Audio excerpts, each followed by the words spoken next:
on the $1 bill at the top, you'll see this little image right here.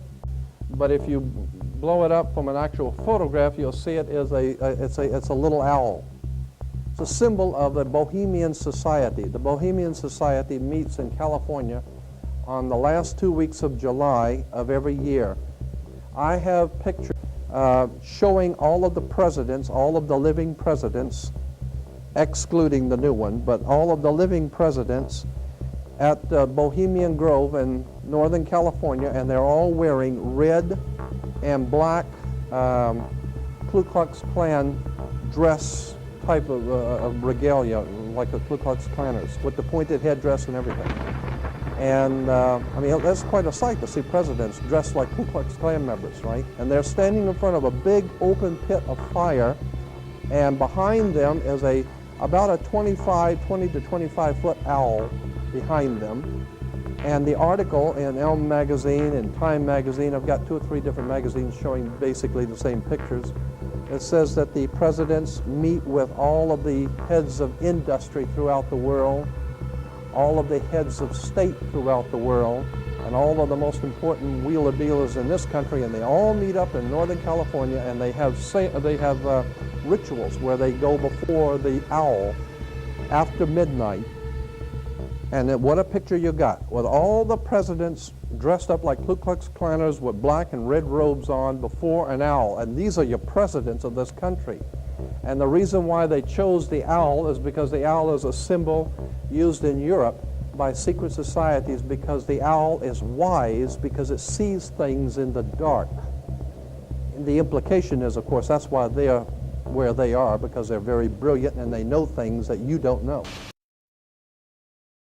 Our story begins in Northern California over 100 years ago, when locals began to spread rumors of bizarre occult rituals being conducted in the ancient redwood groves of Sonoma County.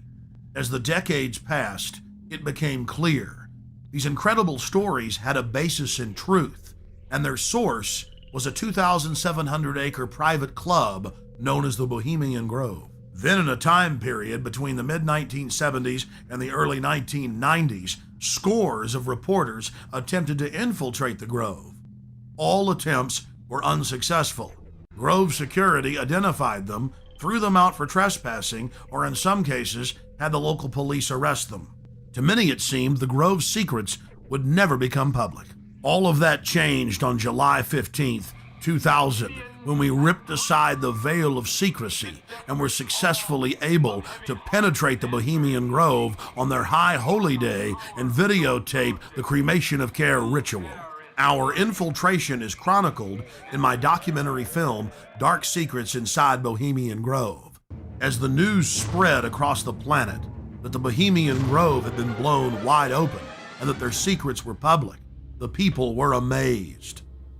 They were amazed to learn that many U.S. presidents and British prime ministers, German chancellors, the Hollywood elite, the heads of business and academia, Federal Reserve chairmen were traveling to the Grove each year, and that presidents had been going there since the turn of the last century in 1900.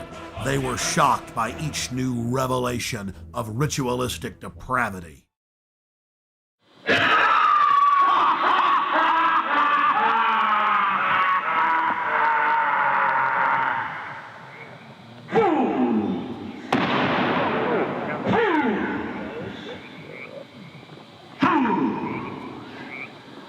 When will you learn? Wow. Great son of all mortal wisdom, Owl of Bohemia, we beseech thee, grant us thy counsel.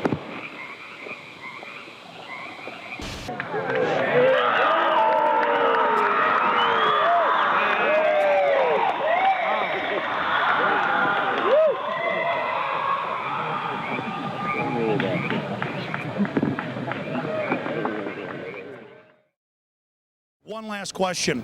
I read a Washington Times article many years ago where you had a comment about the organization, and then now it's been in the Wall Street Journal, it's been in a lot of different newspapers, and that's the Bohemian Grove. And back in, what was it, '96 when you joined as a Clinton advisor, the Republicans were criticizing you. Oh, what about Bohemian Grove? And then you countered them by saying, "Hey, I don't run around in the woods naked." What did that mean? Here is the before-mentioned Washington Times article where he said, "I didn't run around naked like they do." I don't know what quote you're referring to. I'm not aware of any quote like that. Listen, I am a happy member of the Bohemian Grove. I like the folks who come there, and it's really inappropriate for me to talk about the group beyond that. Thank you. Have you been there for the ceremony with the cremation of care? Frankly, I don't think that's something I need to talk to you about. Really? That's right. Well, I'm Alex Jones, and I snuck in there in 2000. I'm the guy that blew it wide open and got the video. It's been on national TV. Well, I disrespect you for that. You do? I do. But it's a lot of big public officials going in there. Don't we deserve to know? You took I don't know anything about you, and I don't know anything about your film. But if you go in there with an understanding, you violated that understanding by releasing that film, and I don't respect you for that. Really? But we have public officials. I'm sorry. You took an understanding when you went in there that you would not do that film, and did you have an understanding when you went in there? No. Did you crash it? Yes. Yeah, and it has no trespassing signs there too, doesn't it? No, they put them up after. Oh, I'm sorry. I just walked in. I'm sorry, sir. I've been there before. I know what the circumstances are, and I'm sorry you violated the understandings. That was not a gentlemanly thing to do. But what about the ritual? Is the ritual genuinely?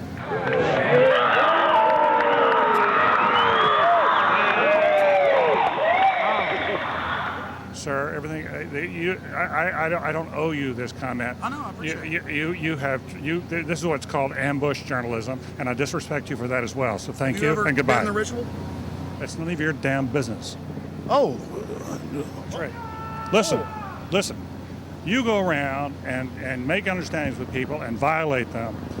You ambush people on the streets, and that's inappropriate form of journalism. If you wish to practice that, that's fine, but don't ask others to respect you for it. If you want to, you can do. You're a free American, like anything you want. If you want to be uncivil and rude and ungentlemanly, that's up to you. But don't expect the rest of us to say, "Oh, well, you're there, Mr. Gergen." I'm sorry, nobody sets policy in there. We try to be gentlemen, and obviously, you don't belong there. Weaving spiders come out here. Yeah, that is a three-pointer. Woo! Look how strangely he behaved when we brought it up. Why is he acting so secretive? And why did he get so angry when he discovered that we'd snuck in? You see, they take it very, very seriously. This is one of the hallmarks of the occult and secret societies. The word occult means secret. Secrecy is part of their religion. They revel in it. And when it's violated, they become extremely angry. Our social lives, going to the football game or the PTA, a little bit different than your average world leader or corporation chief. No, in their spare time, they worship Moloch and do mock human sacrifices. We just need to get used to that and accept them as our leaders. Think about it. If your neighbor was engaging in mock human sacrifices to Moloch, the demon idol that was worshipped all over the Mediterranean and the Middle East, would you let that neighbor walk your dog or house sit, or how about babysit your children, or be in control of the nuclear launch codes? Well, let me give you a revelation. They are in control of the national deficit, of Congress, of your bank account, of your local police department, and they see you as cattle, as their slaves.